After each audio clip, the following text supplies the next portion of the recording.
নমস্কাৰ বন্ধু বান্ধৱীসকল, মোৰ ইউটিউব চেনেলৰ অন্য এটা ভিডিঅ'লৈ স্বাগতম জনাইছোঁ। মই আজি ভিডিঅ'টো আবেলিৰ পৰা ষ্টাৰ্ট কৰিছোঁ। এওঁ ডিউটিৰ পৰা আহিলে, আহোঁতে তৰমুজ লৈ আহিছিল। মই গুডুক কাটিবলৈ দিছোঁ। গুডু মানে আমাৰ ভাগিন হৈ আজি তাই আহিছে। তাই ভালকৈ কাটিব নাজানিল, সেয়েহে মমায়েকে আকৌ কাটি দিছে। ফাইনেলি এইখিনি কটা হৈ গ'ল। আমি এয়া খাবলৈ লৈছোঁ। গুডুৱেও ল'লে খাবলৈ, আৰু তাইক কিন্তু ভিডিঅ' কৰিবলৈ নিদিলে। এইফালে মায়ে খাইছে আৰু ময়ো খাইছোঁ। আজিকালি মই প্ৰায়বোৰ বস্তু বিচনাতে খাবলৈ লৈছোঁ, কিয়নো দেহাজনী আজিকালি অলপ দুষ্ট হৈছে, উবুৰি হ'বলৈ লৈছে তাই। সাৰ পাই চিধাই তাই উবুৰি হৈ দিয়ে আৰু পৰি যাব বুলি ভয় লাগে বিচনাৰ পৰা। সেয়েহে ওচৰতে আমি এয়া খাইছোঁহি।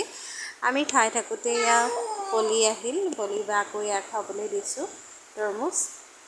আৰু আমি খাই বৈ আজৰি হ'লোঁ। আজৰি হোৱাৰ পিছত দেহাজনী এয়া পলিৰ লগত খেলিবলৈ লৈছে। তাই খেলি থাকে মানে মই ভাতত লাগিবলৈ বুলি এয়া ওলাইছোঁ।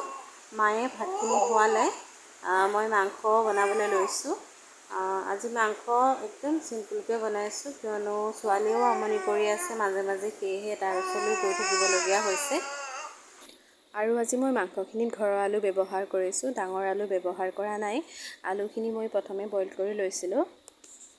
আৰু আজি মই মাংসখিনি গ্ৰেভি কৰা নাই, কিয়নো আজি ভাতৰ লগত খাবলৈ অন্য দালি বনোৱা নাই। সেয়েহে অলপ জুলীয়া কৰি ৰাখিছোঁ। চব্জি আৰু মাংসহে বনাইছোঁ আজি। মাংসখিনিত আৰু অকণমান কচুৰি মেথি দি দিছোঁ। আৰু ফাইনেলি আমাৰ খানা হৈ গ'ল। আজি আমি মজিয়াতে ভাত খালোঁ, কিয়নো দেহাই বহুত আমনি কৰিছে। সেয়েহে ডাৰ্লিঙলৈ আৰু কঢ়িয়াই থাকিবলৈ মন নগ'ল। সেয়েহে লৰালৰিকৈ ভাতকেইটা খাই ল'লোঁ। এইফালে দেহাক পাপাকে উমলাই আছে। আৰু আমি ভাত পানী খাই আজৰি হৈ তাইক মই খুৱাবলৈ বুলি ল'লোঁ, আৰু তাই শুই গ'ল। আজিলৈ মোৰ ভিডিঅ'টো ইমানেই আছিল। আকৌ অন্য এটা ভিডিঅ'ৰ সৈতে লগ পোৱাৰ আশাৰে আজিলৈ আহিছোঁ। ধন্যবাদ।